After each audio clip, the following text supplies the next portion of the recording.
What's really cool about being a woman in the workplace, you do get to navigate it with sort of these glasses of I can adapt, I can be resilient. That's something that helps you in all areas of life be very, very strong. I think what we have to do is recognize that that is kind of the way the game is being played right now and not be shocked by it. I think where women break is where they get into these like very demanding, like, well, they shouldn't treat me that way or this shouldn't be that way. You're not being supported in the workplace sometimes, and that's okay, but we can figure out a way around that. That can be navigated. We just need to be someone who's cool and chill and confident with who we are and go like, hey, I understand you guys are having a hard time hearing me.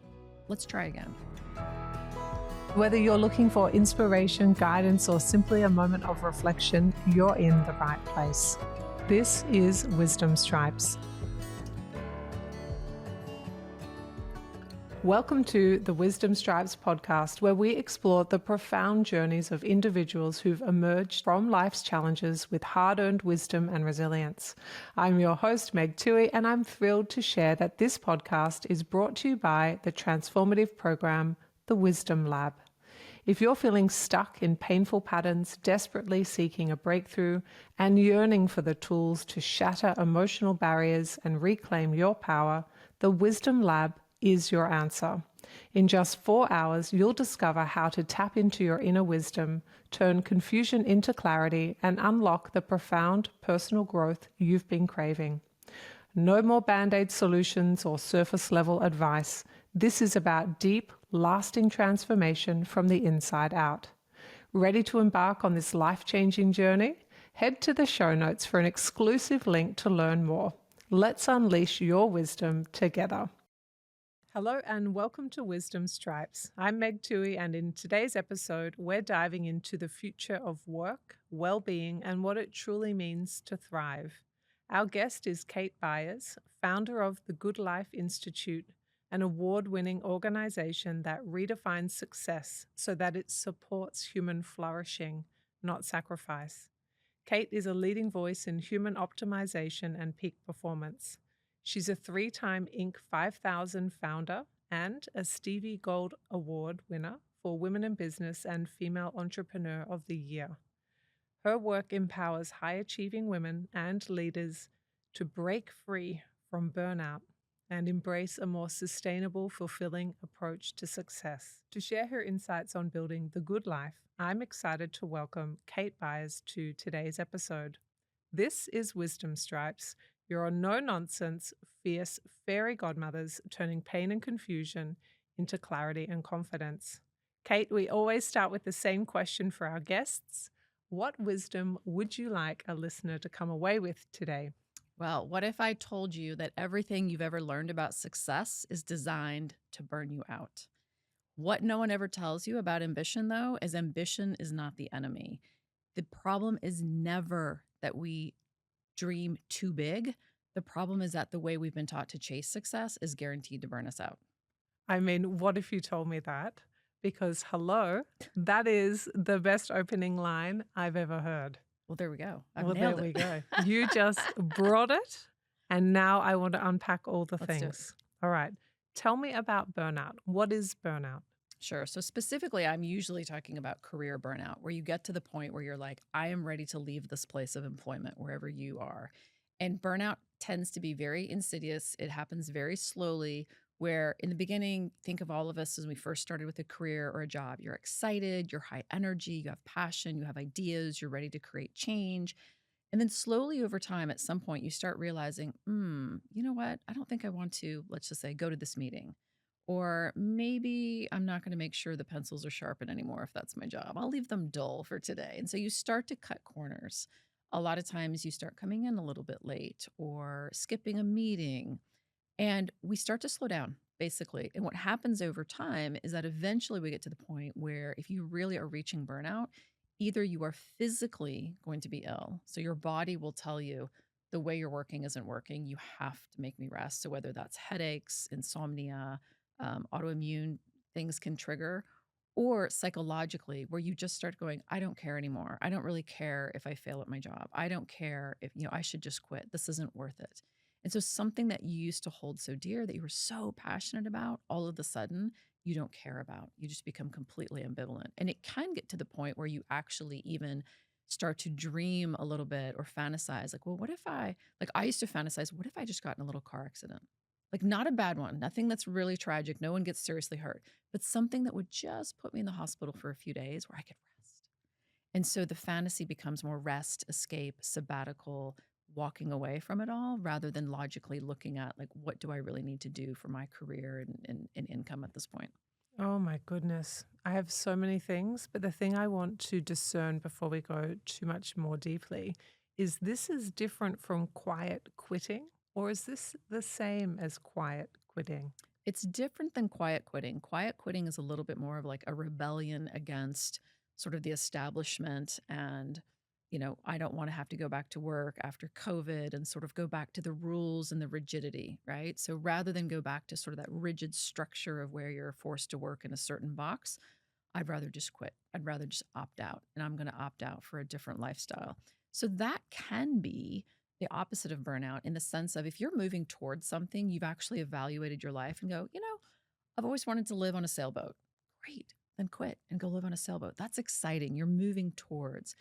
Burnout typically happens is when you're just like, I'm burning it down. I'm literally like, I don't care of the consequences. I'm out of here. And that's different than quiet quitting, which is more intentional and more, for some, more strategic and just the type of life that they want to live. So very different, but perhaps we get there the same way, which is this work world no longer matches me. Yeah. Yeah. Yeah. And the way we've been taught to work in general doesn't match. I mean, if you think about how we've been taught to work, it's work comes first, play comes second. Sacrifice yourself for the firm. No pain, no gain. Like these are very common myths or what we're taught since we're kids. Get a straight A, do your homework before you can go out and play. So we're taught to suffer and then you get to rest. Mm-hmm. And when you start packing in adulthood and relationships or children or hobbies and all the other things that we take on as responsibilities, it's no wonder we topple over and burn out. I started my first job as a graduate in 2000, and they still received faxes to the office. I remember. Yeah, you remember. You were there. Yes. And back then, I was in human resources, so learning and development. I was in efficiencies. I was in offshoring. I was in all of those spaces, those early like 2000s, 2000 to 2010. Yep. 2015 was all about maximizing productivity and efficiencies. And the type of work world that I entered and the type of work world that I left when I founded my own company, very different places. And I've been in my own world now since 2018. And so I imagine the world has moved on even faster and harder with more and more asked of people. Yep. Is that right? Yes. In fact, Deloitte has a workplace well-being report that they put out every year. And it's really interesting because right now they're reporting that 60% of employees, 64% of managers, and 75% of the C-suite all are ready to quit and go find a job where they have more well-being. So the world has gotten faster. We've gotten more connected. There's fewer resources and people are being demanded so much more in the workplace than they were certainly even 20 years ago when I burned out, which was in 2003. The demands now are just intense. I mean, that's what we hear over and over again, which is how do I get control of this workload? It's insane. This isn't unsustainable. There is no way for me to do what these expectations are. And so here we have you with the Good Life Institute. This is your specialty area, which is helping women reconnect back with purpose. Is it about curing burnout? Is it about leaving their work? Tell us about how you see some of the antidotes for people in this crisis. Sure. Well, I always tell anyone if you're truly having a mental health crisis, if you are just so unhappy or seeing physical signs, then take a sabbatical, take a break. If you're in the corporate world, ask your employer for some leave. Like there's no shame in this. And I think what's great about right now and maybe even being post-COVID is that the mental health aspect of, work is becoming more prevalent. 25 years ago when I burned out, like that was just, there was so much shame attached to burnout, like so much shame. I didn't even know that's what had happened to me at that point. So that's the good news. So I would always say protect yourself and protect your health. But our belief is really that you can work differently. So much of what we've been taught is how to work in ways that are really unhealthy, and they're just not necessary. So there's really three things that we teach. I call them the ambition algorithm. And so the first one is beliefs. Part of my belief growing up, like I said, I grew up in a traditional 1970s family, right? So it was like you do your chores, then you can go out and play. And when you come from that type of environment, which many of us have, you really don't learn how to take care of yourself because no one ever says, "Look at you, Meg. You're laying on your bed daydreaming. I'm so impressed." It's, did you do your homework? Have you gotten your chores done? Did you do the dishes? Did you help your mother? Like, where we're given praise and love and acceptance is when we're doing, not being.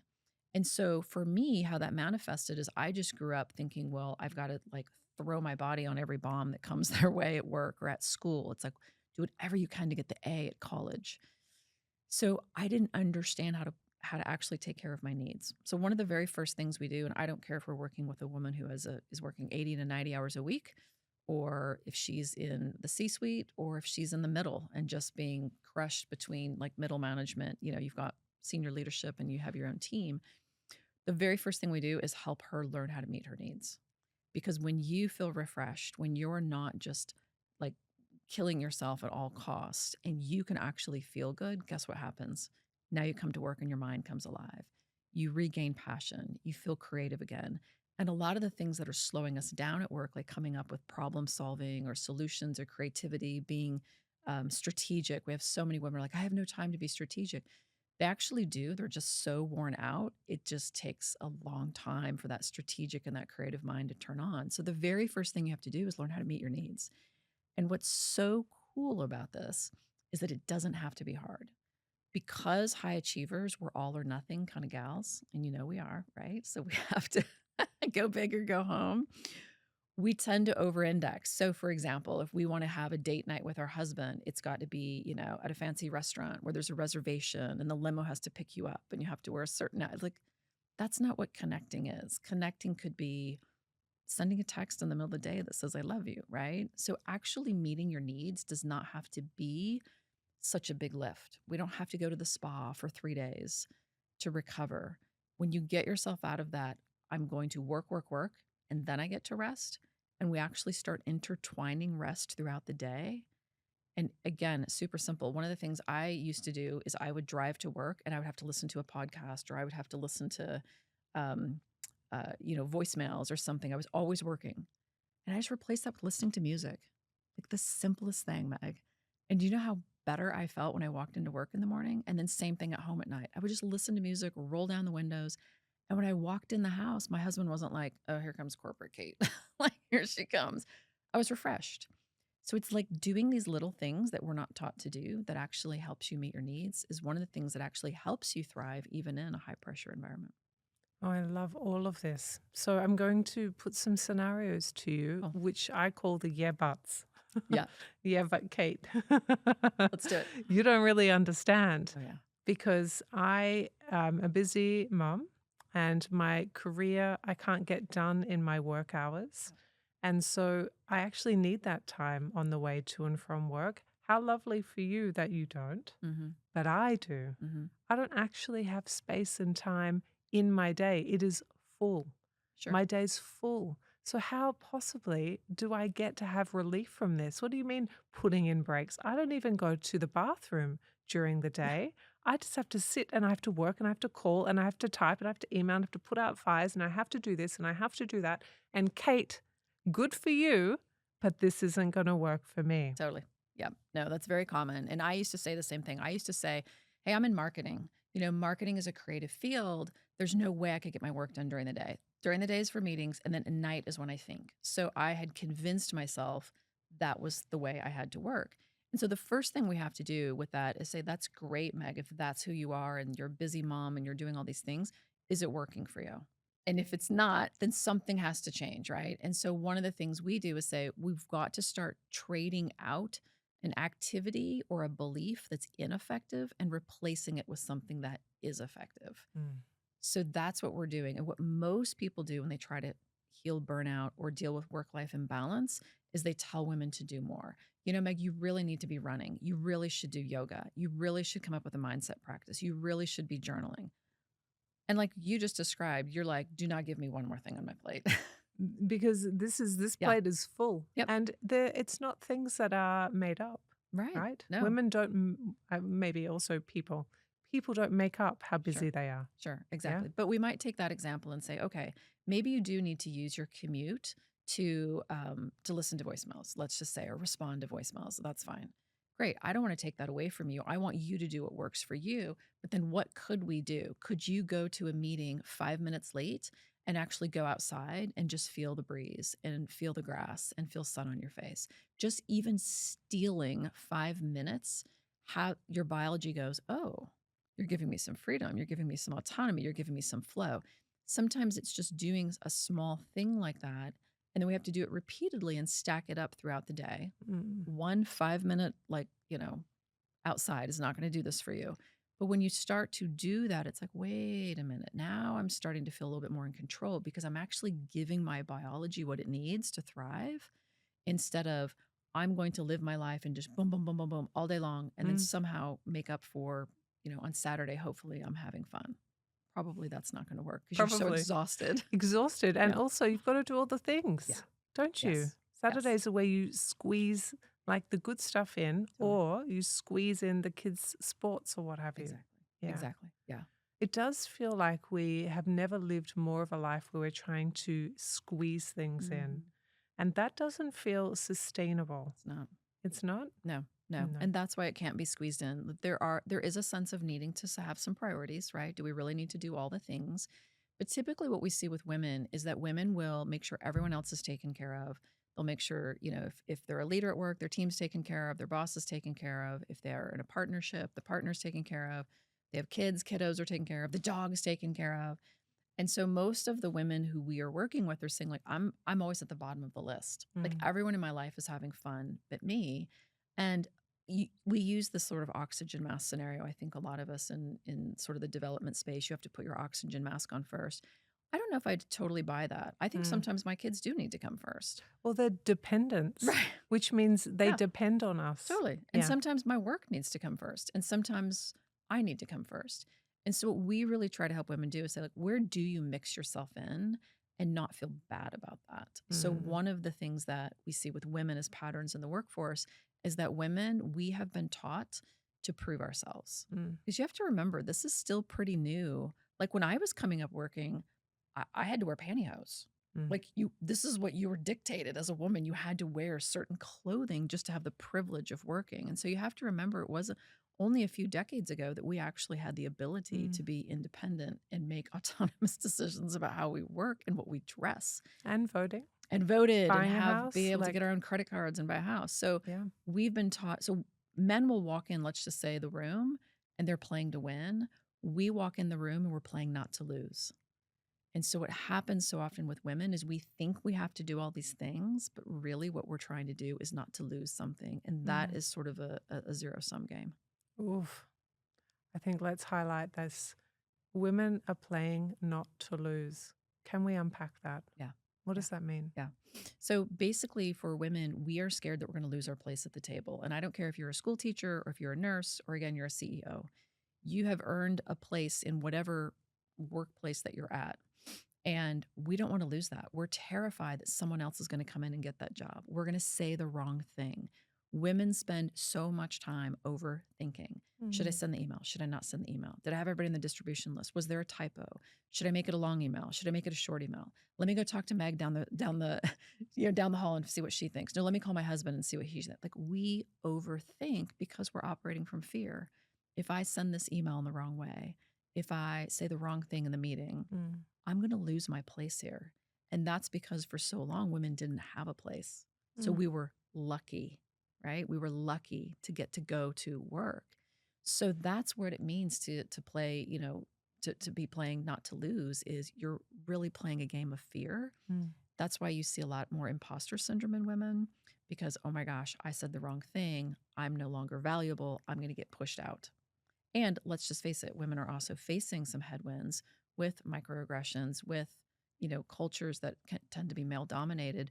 And I don't get into a lot of, male female sort of conversations about that. Like men are doing their best as well. We have to all learn how to work together. But there is that fact that in many male dominated industries, it's hard to have a voice. It's hard to be seen as valuable. It's hard to be seen as relevant because in many ways, it's almost like, two aliens trying to communicate, right? We have different ways of communicating and relating, and women are often left trying to figure out how to fit in with men versus men helping women come along and say, like, we don't understand you as well either, but we're interested in getting to know you. Let us help you along. That we haven't quite arrived there. We haven't quite arrived there. We bend. Women are very pliable Yes. in that way. Yes. Do you think we're brittle, or do you think we're able to bend and Mm. that's okay to bend like that?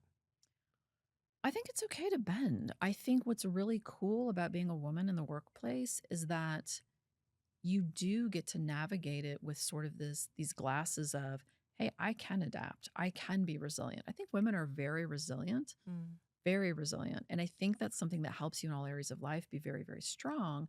I think what we have to do is recognize that that is kind of the way the game is being played right now and not be shocked by it. I Mm. think where women break is where they get into these like very demanding, like, well, they shouldn't treat me that way, or this shouldn't be that way, or they're like shocked that they're not being supported. And I'm like, Mm.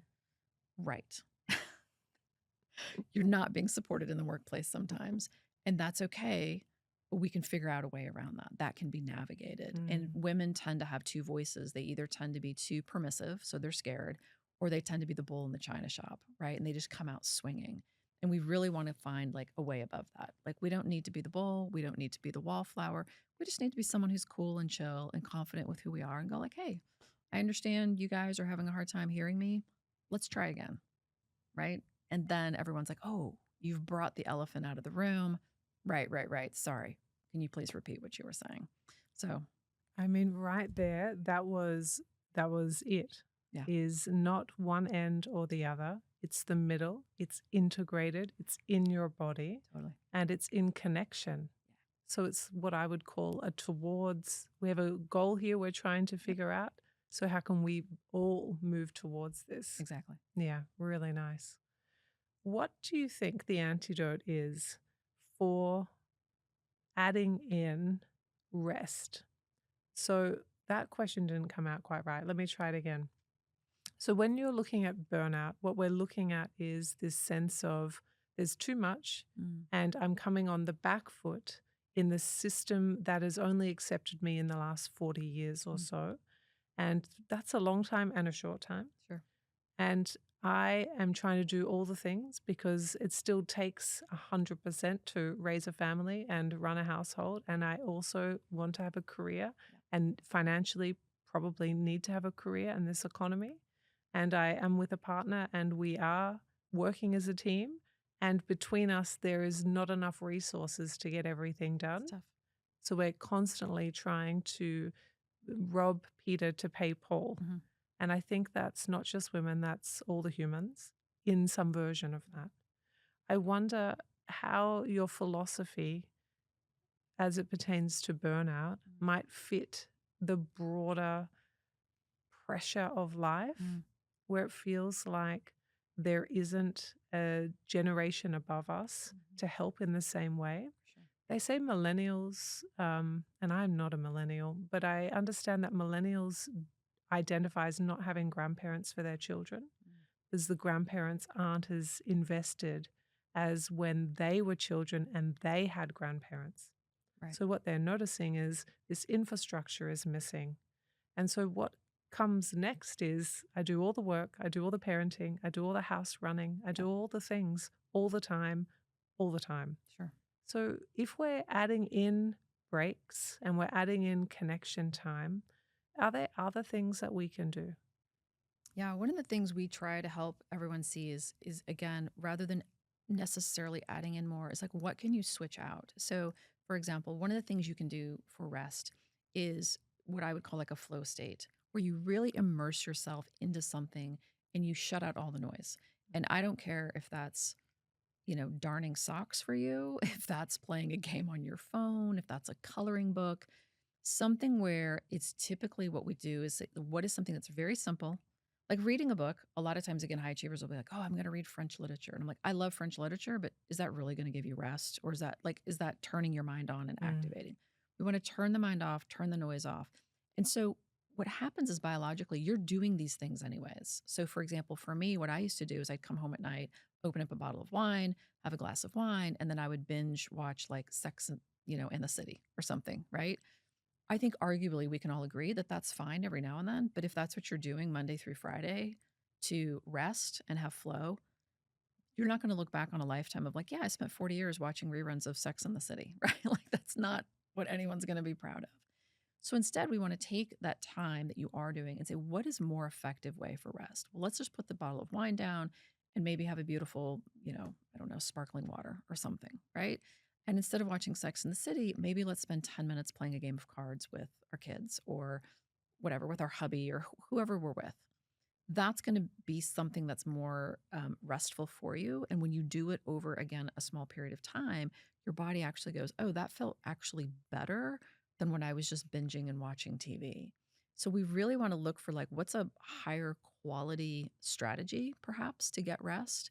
And the one thing that women typically don't do is we don't give ourselves any flow, any immersion. So the immersion comes in TV or staying up late after everyone else goes to bed and then we're watching TV.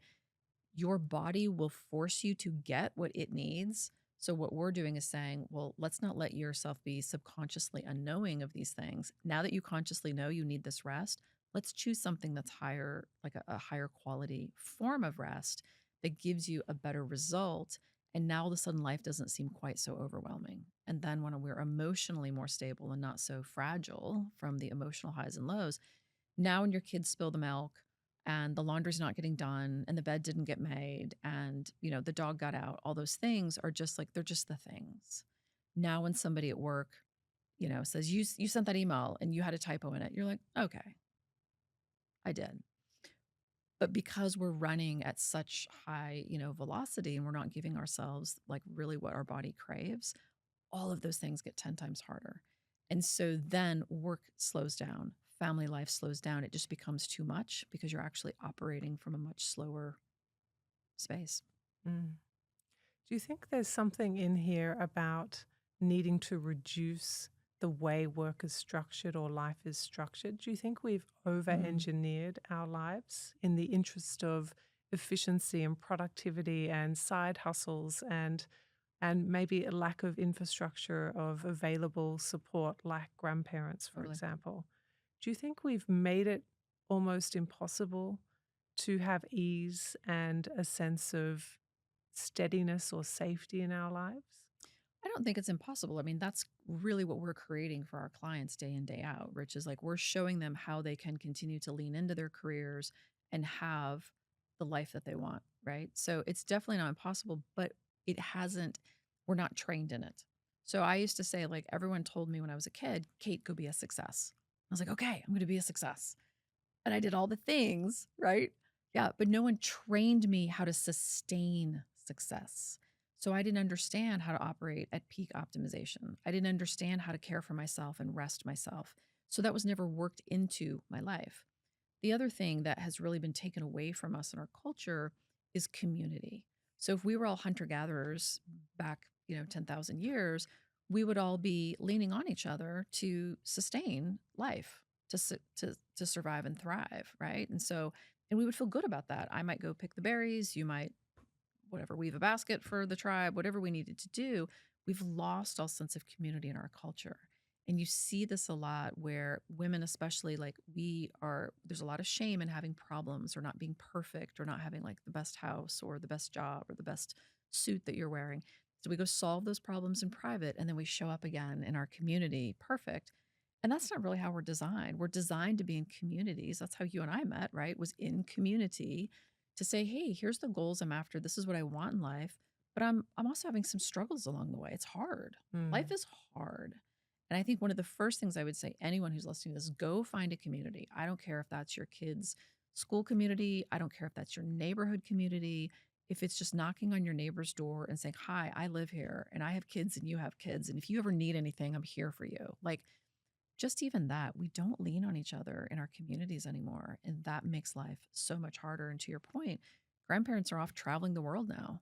They're not living in the backyard. They're not there to help out with children. They're like, no, we've paid our dues. We're off in Europe. Good luck. Good luck. Yeah. Do you know there's another phenomena I'm curious about that I just feel like tapped on the shoulder to Mm, talk to you about? So there's a phenomena called the catch-up friendship. mm, And it is where you no longer make new experiences with your old friends. You try to find time to schedule to catch up. So I tell you about my life, you tell me about yours. We say we must do it again sometime, mhm. and then off we go. Yeah. But what we used to do is we used to go to a concert. We used to do a trip. We used to spend time dancing. We used to make memories, Mm, not meet to download, mm, update, and then go. yeah. And I wonder how that might fit into this type of conversation. Yeah, I think it's a brilliant, I hadn't heard of that specifically, but I think it is true. What we want as humans and what really creates well-being is we need connection, we need leisure, some fun. Doesn't have to be a hobby. It could be going to a concert. If you watch anything on where like the people live the longest, like longevity, like the blue The zones, blue zones. yeah, those are Mm, people who are getting together just to have dinner every night, mm. or they're going to a spiritual place together. There's this sense of community, and we're having a shared experience, not just I'll text you how I'm doing, you text me how you're doing, right? Or I'll see your Facebook post, you see my Facebook post, and we feel like we've caught up. That's not it. It's that shared experience that we're really looking for. Mm. And it's so easy to create, yet we avoid it so much because we're so busy trying to get the to do list checked off, trying to get, again, the house in order. We're racing towards nowhere. It feels like when you describe this that I'm trying to get some air in my lungs. I'm trying to gasp and bring air down. Mhm. Yeah. And I just wonder, I mean, isn't this doesn't feel sustainable? Yeah. And that's what most people will say. This just isn't sustainable. And so then what happens is they either leave their career, stall out, like, I'm not going to go any further. Many, many, many of our clients are like, oh, I can't go further. I can't go further. Like, we have a client who had an opportunity to be a partner at one of the top four management consulting firms. That is a very, very challenging position. All men that she was going to work with, which is fine. Like, the guys were cool. She was cool with that. But still, it's a different situation you have to navigate. And she had two little girls. And she's like, maybe I should just, like, not do partner yet. Like, let's just wait 10 years. And I said, look, you start operating in some more of a peak state. Let's just get you what you need. You also stop proving yourself at work and just walk in the room and be valuable for who you are and really stop proving yourself. And let's just see. Let's just see. Now she's a partner, and I love it. When she got promoted, it was like her and all the guys on one side and her husband and all the wives on the other, right? She has date nights with her girls once a week, and she learned to sail. She's like a captain now of a boat. Like, who has the headspace, right, to take sailing lessons? So it is possible. And I share this story just to excite, like, that is a really tough role to have. And she's able to do it, right? She's Mm, got huge pressure on her to deliver um, in a very difficult client led, sort of organization. yeah. And she's off sailing on the weekend, I mean, captain of a boat? right? That sounds pretty fun. It's cool. So here's what I'm hearing is we do have pressure. It is getting harder. Yep. There are genuine cost of living, like infrastructure taken out where we need extra people for support, be that in our workspaces or our home spaces. Those things, all of that is real. And there are ways that are genuine, authentically designed that can help you still live? Would you say thrive or would you Oh, say, thrive. Oh, live the good life. here we go, Absolutely. here Yeah. we go? So we can still live the good life if we know how. Yeah. And so one of the first things you taught us when we started was to look for ways to look after your biology, Yep. to take good, clean rest. Hmm. I think you used a better word than clean. It was like rest that adds to you. What was Yes. the word you Yes. used? It's just more immersive. It's like this sense of flow. So it rejuvenates you. Yeah. Yes. There was a better word that even than those, even though they're good words. Used a word that allowed you to see rest kind of expanded, rest squared. Yeah. So it's rest that recovers you. Yep. They're two things. Yes. What are some other things that Yeah. really work? So there's really like two other aspects of sort of the ambition algorithm. So you have, first of all, these beliefs of I have to always put work first. It's all or nothing, Mm. because that belief keeps you from actually taking care of your needs. So when you say, but Kate, I have all of these things, you do, if you don't put yourself in the mix. So that was the first thing we covered. The second thing is really behaviors. So, for example, when I burned out, I went to go live on an island, right? You would think, oh my gosh, how romantic, how beautiful. You're living on an island, living the good life. But unfortunately, when I went down there, first of all, I was working for some friends as a dive instructor. And I found myself just dreaming on this island I had a little dive shop. I was supposed to make sure the t-shirts were in stock. And I'd get up in the middle of the night at 3 a.m. and be like, oh, I move the t-shirts over here and I put the sunglasses in the middle. And then I move the, sea drops or whatever over here. I can improve margins and we can even sell more. And it's just like, my boyfriend, who's now my husband, was like, are you insane? Like, would you just relax? Like, we're here on an island. Part of what happens again, especially for women, but this happens to men as well, is we've been taught then to work in ways that are unhealthy. So this goes back to the proving yourself. So one of the first things we want to do before we say, hey, let's quit our job and this isn't sustainable and let's give up on the promotion, to say like, well, wait a minute. Are there ways that you are overworking that you don't realize because you've adopted some behaviors that you were taught in your youth? So for example, when I burn out, I was like, I went to the island and the simple life was not fun for me either. I was like, oh my gosh, I've just left everything behind. Now I'm making less than a Starbucks barista. This is probably not going to be sustainable either long term. And I knew I was capable of more, but I knew I also wanted to go back into the working world. So one of the things I did is I started researching I took the human behavior experience I had that I applied in marketing and I started researching the behavior of success. And what I saw are these very clear patterns that people have of how we create success based on our culture and how we're raised. And for me, I call them the success styles. There's 6 of them. And one of my success styles, mine is the hero. So the hero is the person who volunteers for everything, for the toughest assignments. I'll jump in. If your boss says, hey, who's going to take on this project? No one else will take it. I was like, oh, I'll got it. Right. And you hear this, right? You need to go and improve yourself, demonstrate that you're a member of the team. So what I was doing is, while that created a lot of great success when I first graduated college, because I would take on all of the tough stuff nobody wanted, it also was crushing me as I climbed the ladder, so to speak, because I was still taking on all of the tough stuff. So even though I had a team, was I truly delegating? Yeah, I was, the things that didn't matter to me. But anything that mattered, where I felt like my reputation was on the line or somebody could fail, I kept all of that. So if you had asked me 20 years ago, Kate, do you delegate? Absolutely. I delegate, totally delegate, not a problem. Nope, delegation's not working for me. But it was because I had these subconscious behaviors that had worked for me. And of course, what happens when you have someone who you work with who takes on the tough stuff? As a leader, you pet them, you stroke them, you give them more money, you promote them. So why would I ever stop doing that? And unfortunately, what happens is that made me a workhorse instead of a wizard. So what I was valued for was just the amount of work I could get done.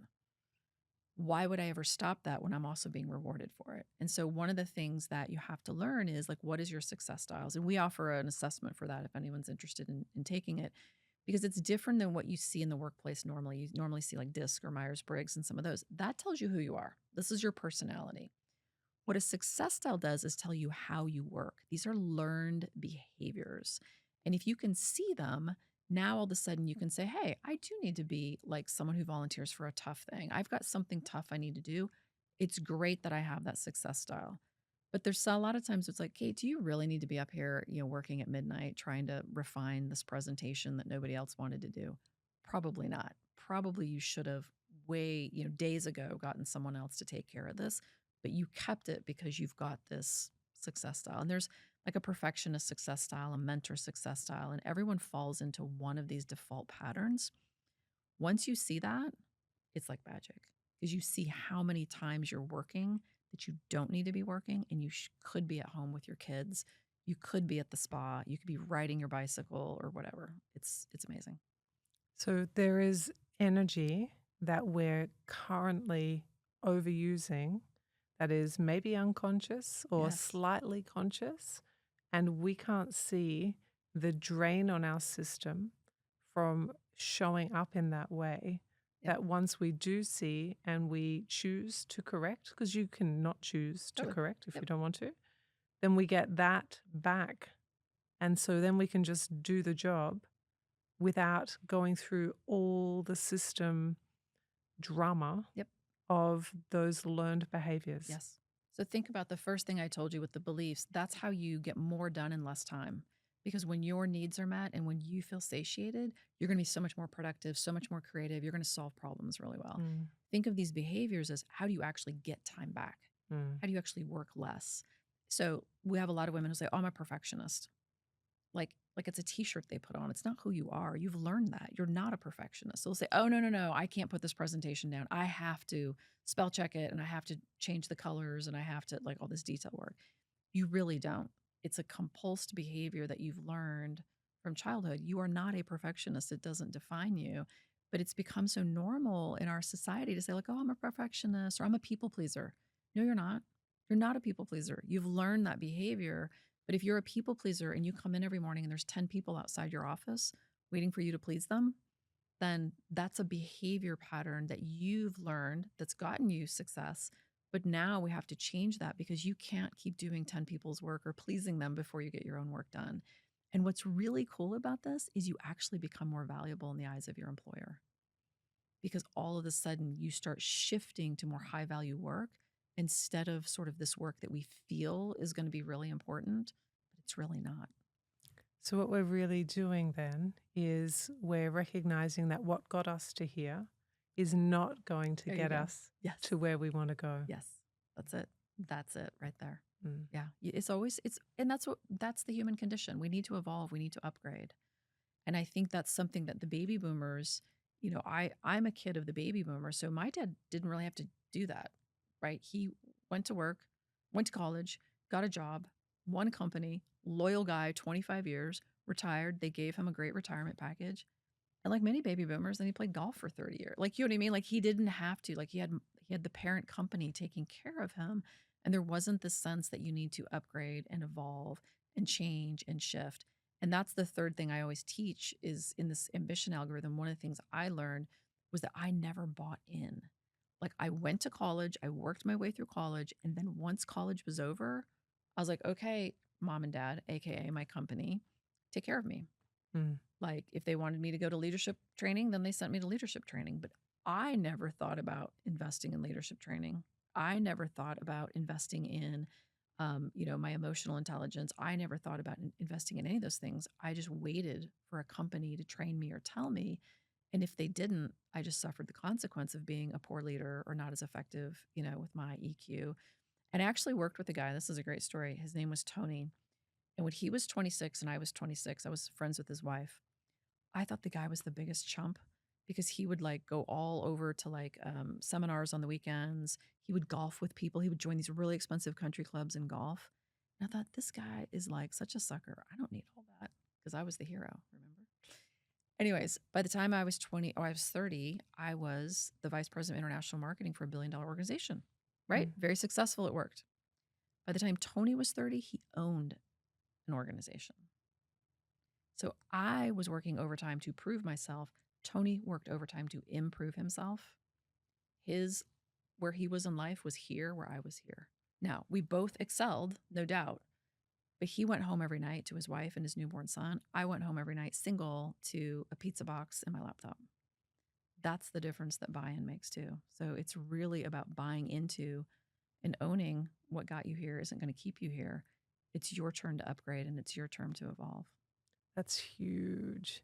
I feel like there's a piece here that I really understand because when I started in the year 2000, organizations were still like that. Mm, They were still very, not, I want to say patriarchally driven, but I don't mean it in that new way we talk about it. mm. It was this sense that the parent was going to look after you and the retirement benefit fund was a defined fund and it was really nice. And then they switched it to like a percentage and a contribution, and it just eroded the longevity of a relationship with a company. And now we have people with portfolio careers, side hustles, their own gig on the side. Like it's just It different. is.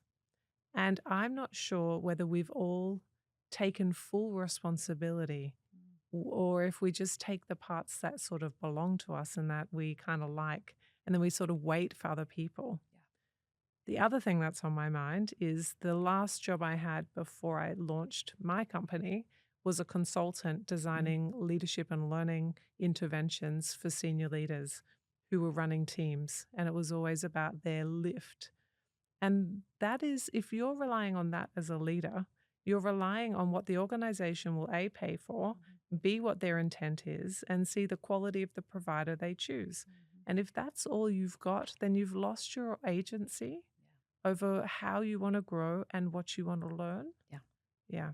Totally. Yeah. that feels important. Yeah. And whether you're an entrepreneur or you work in corporate or you work in higher ed, if you think about the things that are causing friction and stress to you. So let's just say it's really stressful for you to deal with the politics. Like politics is a big deal. You see it in every organization. Um, or leadership, if you're an entrepreneur, like how my team's not doing the things I need them to do and I end up having to do it anyways. Like that's a really common complaint. It's like, okay, great. That's a solvable problem. That's a skill problem Mm, usually. mm, You can solve for that, but we don't want to invest in it. We're just like, because, let me read a leadership book and then somehow this is supposed to fix it. And it's like, no, you can go to leadership training. You can go to many leadership trainings. Like leadership is not a one and done thing, right? That is mm. an evolution that you're constantly learning. You can be in communities where people are training and talking, constantly talking about leadership. Like that's what I mean by buying in. And it's the same thing. Like years ago, I wanted to have a permaculture garden. I thought that was going to be great and have all, you walk out in the backyard and you like Oh, pick the yeah. things that you I have, want right? the same permaculture garden. Yeah. Yeah. So what I did was not take my own advice of buying in. At first, I got a gardening book. Everything died. Then I went down the street and I talked to a friend of mine who's a master gardener, not a master permaculture gardener, master gardener. She told me what to do. Everything died, and then I just kept getting frustrated because I just wanted the garden. Now, I could have said, I'm going to spend the next 10 or 15 years learning how to be a permaculture gardener. It's going to be this wonderful hobby, but that's not what I wanted. I just wanted the problem solved. So I finally went and found a permaculture gardener and I paid him all this money and I said, I want you to come plant it and then I'm going to pay you to train me how to keep it up and then I want you to come back and do check-ins. And you know what? I had a beautiful permaculture garden. It was amazing. I loved it. Happiest day of my life. Like that's a buy-in. That was something that was really important to me. It went with my value system. It went with how I was feeding my children and all these different things. Like I wanted to be able to have that. Buy in to the things that you want and then save on things that aren't as important to you. You know, do the kids really need a pool in the backyard? I mean, I get it, but what if you come home every night and you're a happy mom and you're earning well and you love your life, like, and you have the time and space to read them a bedtime story? I bet you anything they're going to remember that more than whether they went to the community pool or you built a backyard pool. You know what And I you mean? know what? There's something fun about the community pool, True. right? You got to like manage all the things, Yeah. and there's a kiosk, and there's friends that might There's be snow there, cones and yeah, right? There's totally. like a Yeah. whole thing. Community again. Yeah. Community. So Yeah. sometimes having everything at home Yeah. is maybe not all it's cracked up to For be, sure. but also maybe it is. Yeah. And that is about discerning what is good for you Your values. and then moving towards those things. For sure. Yeah, For over sure. and over. All Yeah. right. So we're at the stage where I've got one last question for Okay. you. So here's the thing, Kate. You are telling me that I have agency. I have space where I think I don't have space. I can put down some patterns that maybe have been unconscious and Mm. have gotten in the way, and there's a way around that. And that I might like to make different decisions for myself and my family, like foregoing a luxury Mm. and choosing a different avenue. And I might like to make decisions where I invest in things that are important to me, but I don't do it myself. And you're also saying that the power of community is a really nice antidote. Have I missed anything with the things you've been teaching us today? I think that's it. It's, for me, it all comes down to, breaking out those belief patterns, breaking outside of these behavior patterns that we've been taught on how to work that are unhealthy, and then buying in, to if that's something that's really important to you to solve for, whatever do you want to solve for, just buy in and you can solve it.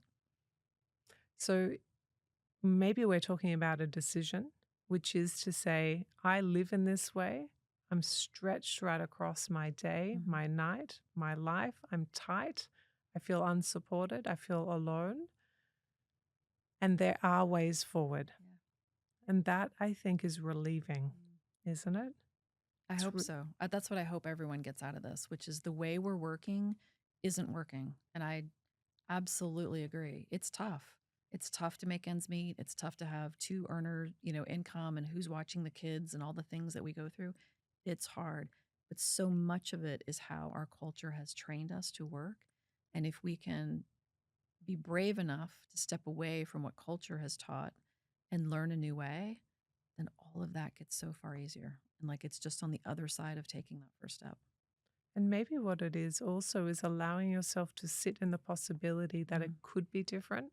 I think sometimes we really get stuck in the way that it is versus the way that we dream. And what we end up doing is trying to wish our way out, Mm. which is what you were talking about before, Kate. It's like I'm trying to imagine just a small accident that allows me to have a break, and that's not it.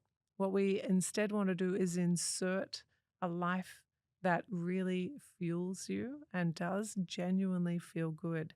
And we can do that through all the methods that Kate and I have talked about today. So, Kate, it has been super fun to have you in the hot seat. Now you can metaphorically unwind. You've done an incredible podcast. All of us are leaning forward. We're completely connected with you. But guess what? Now we're going out on the patio and you've got your high heels off. You've got some comfy shoes on. You've got a nice soft, like drapey shawl thing. You've got a lovely cup of just the right drink for yourself. And the listeners and I, we're all out on the patio and we're all equally as comfortable. Mm. And we've got this one last chance to finish our conversation with you now that we're all relaxed and we know each other.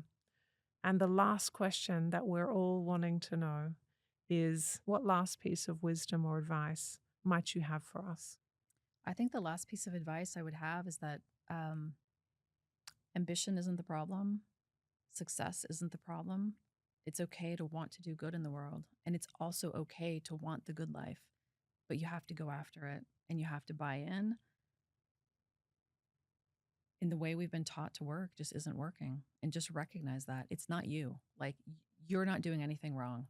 You're racing around doing all these things and everyone's like, what am I doing wrong? It's not you. It is how the world is created for you to succeed. So you've got to find a new way. And that's possible when you buy in. Thank you, Kate. Thank you for being here with Thank you. us. What a joy it is to be here with you and your wisdom. It's been my pleasure. Thanks so much, Meg, for having me. I'd like to thank Kate Byars for joining me today on Wisdom Stripes. In today's episode, we explored a lovely long way of her journey where she redefined success. She's built award-winning organizations and she's leading a movement towards work that supports humans flourishing. If you enjoyed today's episode, make sure you're subscribed so you never miss an update. You can follow Kate through her website at thegoodlifeinstitute.com and on social media by searching at Corporate Women Unleashed on YouTube or finding her on LinkedIn at Kathleen Garrett Byars. Thank you for listening to another episode of Wisdom Stripes. I hope you gained a little wisdom today. My name is Meg Tuohey, and this is Wisdom Stripes.